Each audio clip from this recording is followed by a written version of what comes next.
2019 ఎన్నికల్లో ఓటమికి ముద్రగడను సీరియస్గా తీసుకోకపోవడమే కారణమన్న టీడీపీ నేత బోండా ఉమా వ్యాఖ్యలు కలకలం రేపుతున్నాయి.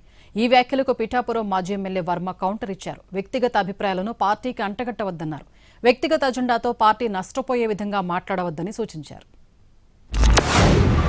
డైరెక్ట్ గా ఆయన్ని పిలిస్తే బాగుంటుందని, కానీ కొంతమంది మన నాయకులే పద్మనాభం గారు ఆయన ప్రయోజనాల కోసం చేస్తా ఉన్నారు, ఆయనకేమీ అంత పట్టు లేదు కమ్యూనిటీలో అని చెప్పి ఆయన్ని ఇగ్నోర్ చేయమని చెప్పారు.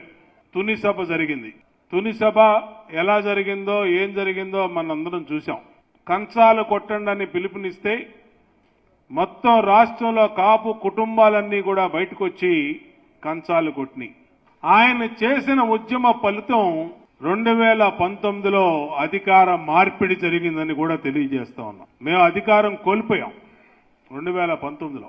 ఆ 2019లో మేము అధికారం కోల్పోవటానికి ముఖ్యమైన కారణం ముద్రగడ్డ పద్మనాభం గారి ఉద్యమం అని కూడా తెలియజేస్తా ఉన్నాం. నేను ఏదైనా చెప్పాలనుకున్నప్పుడు అది ఒక నష్టం జరుగుదామని ఒక ఆలోచన వచ్చినప్పుడు నా వ్యక్తిగత అభిప్రాయం ఇది, పార్టీకి సంబంధం లేదని చెప్పి నాయకులు ఎవరన్నా సరే నెక్స్ట్ మనం మాట్లాడచ్చు. చంద్రబాబు నాయుడు ఒక్కడే కాపుల కోసం పెద్దపీట వేసిన నాయకుడు చంద్రబాబు నాయుడు గారు. అటు రిజర్వేషన్లో కానీ, ఇటు కాపు కార్పొరేషన్ నిధుల్లో కానీ, విదేశీ విద్య ఇవ్వడంలో కానీ, అలాగే స్వయం ఉపాధి యూనిట్స్ ఇవ్వడంలో కానీ, కాపు భవనాల నిర్మాణంలో కానీ ఎన్ని రకాలుగా చంద్రబాబు నాయుడు గారు మరి కాపులకి అండగా నిలబడిన నాయకుడు చంద్రబాబు నాయుడు.